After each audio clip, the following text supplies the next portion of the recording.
गतवयसामपि पुंसां येषाम् अर्था भवन्ति ते तरुणः अर्थे तु ये ही न वृद्धास्ते यौवने अपि स्युः।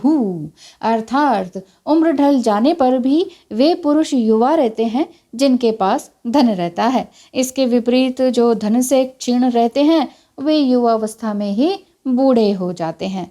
नमस्कार, स्वागत है आप सबका आपके अपने ज्योतिष चैनल नंदी एस्ट्रोलॉजी में। आज हम जानेंगे कि आपकी कुंडली में पास्ट लाइफ के कर्मानुसार विधाता ने कितना धन लिखा है।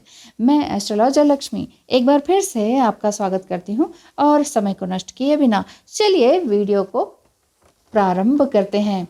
चलिए जानते हैं कि आपकी कुंडली में आपके पास कितना धन लिखा हुआ है और ये सब कुछ हमारे पिछले मानव जीवन के कर्मों के अनुसार होता है। यदि आपको पिछले मानव जीवन के कर्म के बारे में जानना है, आप क्या थे, क्या किया था, क्या अच्छा और क्या बुरा, और अब आपका इस जीवन में सोल पर्पस क्या है, तो इसके लिए कांटेक्ट कीजिए नंदी एस्ट्रोलॉजी में 8307788247 पर। चलिए शुरू करते हैं। यदि दूसरे भाव का स्वामी यानी धनेश दूसरे ही भाव में हो या चौथे, सातवें, 10वें, 5वें और 9वें भाव में हो तो जातक धनवान होता है। धनेश छठे, 8वें और 12वें भाव में हो तो धन की कमी होती है। दूसरे भाव में शुभ ग्रह व्यक्ति को धनवान और पाप ग्रह व्यक्ति को निर्धनता के योग में लाता है। अब हम बात करते हैं जैसे बुध या शुक्र की, तो बुध या शुक्र दूसरे भाव में जातक को धनवान बनाता है, परंतु गुरु दूसरे भाव में होकर दूसरे भाव का फल नहीं देते हैं। यदि धनेश लाभ भाव में हो और लाभेश धन भाव में हो तो जातक बहुत धनवान होता है। और बात करते हैं जैसे धनेश और लाभेश पहले, चौथे, 7वें, 10वें, 5वें और 9वें भाव में हो तो 9वें भाव में युति बनाए तो जातक बहुत ही धनवान होता है। कौन युति बनाए? धनेश और लाभेश युति बनाते हैं अगर इस जगह पर, तो जातक जो है बहुत धनवान होते हैं। धनेश केंद्र भाव में हो और लाभेश धनेश से त्रिकोण भाव में हो तो जातक बहुत धनवान होता है। या फिर धनेश गुरु शुक्र के साथ युत हो या दृष्ट हो तो जातक को धन की कमी कभी नहीं रहती है। यहाँ सिर्फ धन की बात हो रही है, बाकी रिलेशनशिप वगैरह वो अलग चीज़ है। यहाँ सिर्फ धन की बात हो रही है तो धन की कमी तो कभी नहीं रहती है, बाकी और चीज़ों में रह जाए। यदि धनेश और लाभेश द्विस्थान भाव यानी कि छठे, 8वें और 12वें भाव में हो और दूसरे भाव में पाप ग्रह हो तो जातक अत्यंत निर्धन होता है, क्योंकि दो स्थान भाव में बैठे हैं ना। यदि धनेश और लाभेश दोनों अस्त हों या पाप ग्रह के साथ हों तो व्यक्ति जन्म से ही गरीब और भोजन के लिए भीख मांगने पर मजबूर हो जाने वाले होते हैं।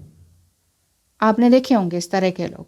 तो इस तरह की बातें उनके कुंडली में अगर आप देखेंगे तो इस तरह से होता है, यानी कि वो पाप ग्रह के साथ हो जाते हैं धनेश और लाभेश या वो अस्त हों तो। अब बात करते हैं यदि धनेश और लाभेश छठे, 8वें और 12वें भाव में बैठे हों और मंगल 11वें भाव में हो और राहु दूसरे भाव में हो, मंगल 11वें भाव में और राहु दूसरे भाव में हो तो व्यक्ति का राजदंड से धन का नाश हो जाता है। राजदंड यानी कोई ना कोई भारी हैवी जो सरकारी जुर्माना जिसे कहते हैं वो लग जाता है, तो उससे धन का नाश हो जाता है जितना भी है।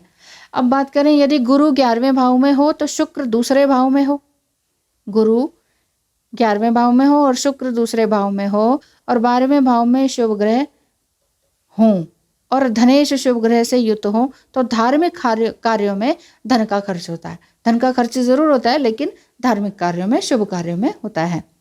यदि धनेश स्वराशि या उच्च राशि में हो तो जातक स्वजनों की मदद करेगा, दूसरों की भी मदद करेगा और प्रसिद्धि भी पाएगा।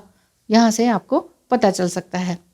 आपके भी घर में जो व्यक्ति कोई ना कोई ऐसे होते हैं जो दूसरों की ही मदद करते रहते हैं, अपनी तो कम करते हैं पर दूसरों की बहुत करते हैं, तो उसमें ये वाली बातें आ जाती हैं।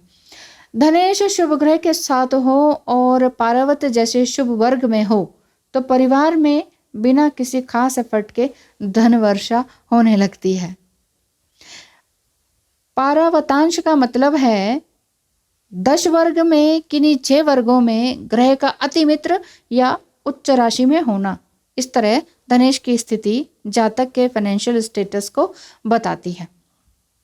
ठीक है, यानी कि धनेश शुभ ग्रह के साथ हो और पारावत जैसे शुभ वर्ग में हो तो बिना कुछ खास एफर्ट के आपके पास धन वर्षा होने लगती है और होती ही रहती है। तो आप खुद भी हैरान हो जाते हैं और दूसरे भी।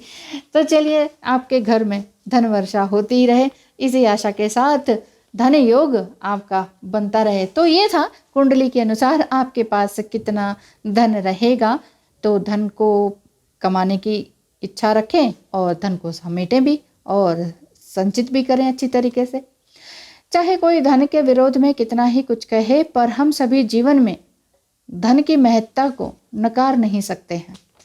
इसी तरह से आपको भी अपने धन, विवाह, विदेश योग, शिक्षा, करियर के बारे में पता करना हो तो नंदी एस्ट्रोलॉजी के नंबर पर यानी कि 8307788247 पर टेक्स्ट मैसेज कीजिएगा कृपया करके, तो ज़रूर आपको जवाब मिलेगा। आपका दिन शुभ रहे। नमस्कार।